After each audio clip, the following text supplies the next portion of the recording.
আসসালামু আলাইকুম রহমতুল্লাহ ওবরকাত। খুব জরুরিভাবে দেশবাসী সহ মিডিয়া এবং প্রশাসনের, বিশেষ করে সরকারের দৃষ্টি আকর্ষণের জন্য এই বিশেষ বার্তা।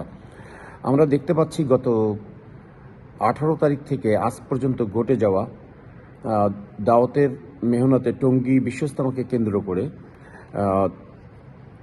হেফাজতের পক্ষ থেকে, হেফাজতের যারা সমর্থক তারা বিভিন্ন স্থানে নিজামুদ্দিন অনুসারী মাওলানা সাদ সাহেবের অনুসারীদের উপরে গত 3 দিনে 500-এর উপরে সিরিজ হামলা চালাইছে সারা দেশে। এবং তারা গত শুক্রবারে জুম্মার নামাজের আগে তারা প্রকাশ্যে রাজধানীতে ঘোষণা দেয় যে এরকম সাতপন্থীদের মসজিদে উঠে দেওয়া হবে না।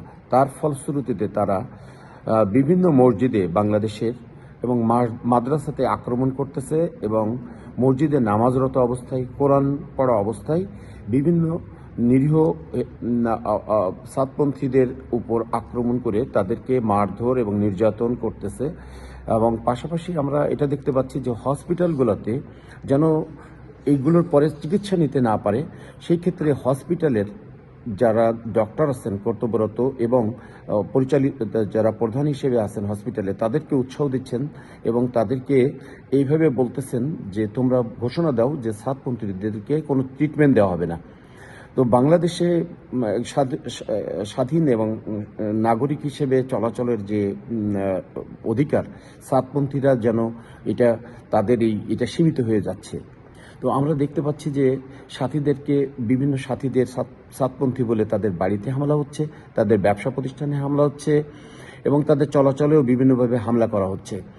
এরপরে আমরা আরও দেখতেছি যে রাতের আধারে পুলিশের পাশাপাশি এই হেফাজত আলারা তাদের পুলিশের সঙ্গে যে বিভিন্ন মানুষের বাসায় আক্রমণ করতেছে, এই বলে যে তাদের 29 জন যে আসামি করছে এটা বাদে যে সন্দিগ্ধ যে আরও তারা বলতেছে যে আরও সাসপেক্ট আসামি আছে 300 বা 400 বা 500 এরকম শত শত, এইভাবে বিভিন্ন মানুষকে বাসায় বাসায় রাতের বেলায় তাদেরকে গ্রেপ্তারের লক্ষ্যে তাদের বাড়িতে তাদের মহিলা এবং নারীর উপরে হামলা চালাচ্ছে।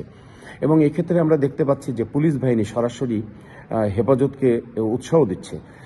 আমি সুনির্দিষ্টভাবে বলতে চাচ্ছি যে সদরপুর থানা ফরিদপুর অঞ্চলের ভারপ্রাপ্ত কর্মকর্তা মোতালেব হোসেন সম্প্রতি তার একটা ভিডিও ভাইরাল হয়েছে এবং সেখানে উনি স্পষ্ট বলতেছেন যে সাতপন্থীরা আর বাড়িতে থাকতে পারবে না এবং তারা এলাকাতেও থাকতে পারবে না, তাদেরকে বাংলাদেশ ছেড়ে চলে যেতে হবে, যেটা খুবই দুঃখজনক।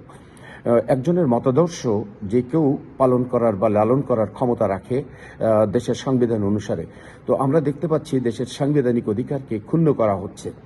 এই অবস্থায় সব ক্ষেত্রে বলবো না, কোনো কোনো ক্ষেত্রে এটা বেশিরভাগ ক্ষেত্রে এরকম ঘটছে, কিন্তু কোনো কোনো ক্ষেত্রে আমরা সহায়তাও পাচ্ছি প্রশাসনের পক্ষ থেকে। যেমন ঢাকা পুলিশ কমিশনার খুব সুন্দরভাবে সুস্পষ্টভাবে তার বক্তব্য প্রদান করেছেন এবং উনি সবাইকে আইন শৃঙ্খলা মেনে চলার জন্য আহ্বান জানাইছেন। এবং পাশাপাশি আমরা সেনাবাহিনীর খুব ভালো ভূমিকা দেখতেছি যে যারা হেল্প করতেছে, কিন্তু বেশিরভাগ ক্ষেত্রেই পুলিশের পক্ষ থেকে আমাদেরকে অসহযোগিতা করা হচ্ছে। তো এই বিষয়ে আমি ব্যক্তিগতভাবে নিউ ইয়র্ক থেকে আমার এই ভিডিও বার্তা প্রকাশ করতেছি যে আমি সহ আমরা amnesty international USA, universal declaration of human rights, UN Charter, Human Rights Council, Human Rights Watch, Global Rights, European Center of Minority Issues, International Federation of Human Rights, Commonwealth Human Rights Initiative, United Nations Human Rights Council সহ একাধিক মানবাধিকার সংস্থার কাছে আমরা লিখিতভাবে আবেদন করছি এবং এ বিষয়ে তাদের দৃষ্টি এবং এ বিষয়ে দ্রুত তদন্ত করে বাংলাদেশ সরকারের কাছে এ বিষয়ে আমরা তাদের মাধ্যমে সাহায্য চাচ্ছি, যেহেতু সরকারের পক্ষ থেকে আমরা কোনো সাহায্য পাচ্ছি না। বিশেষ করে আমরা প্রধান উপদেষ্টা আমরা মনে করছিলাম যে তার কাছে আমরা পৌঁছাইতে পারবো, আমরা পৌঁছাইতে পারি নাই।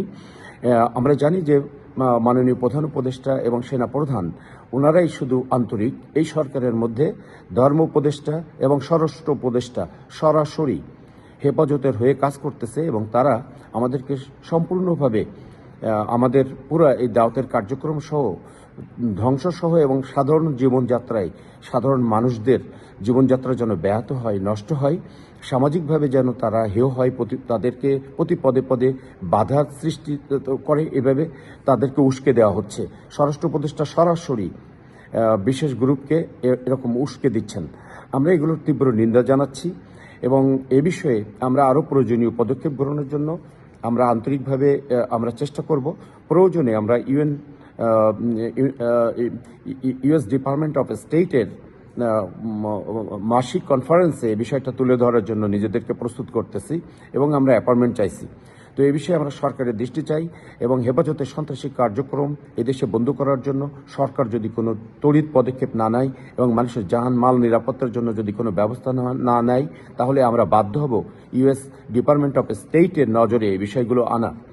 তো এই বিষয়ে যদি আরও বেশি তথ্য কারোর প্রয়োজন মনে করেন, আমি আমার পার্সোনাল মোবাইল নাম্বার দিচ্ছি 716-322-8833।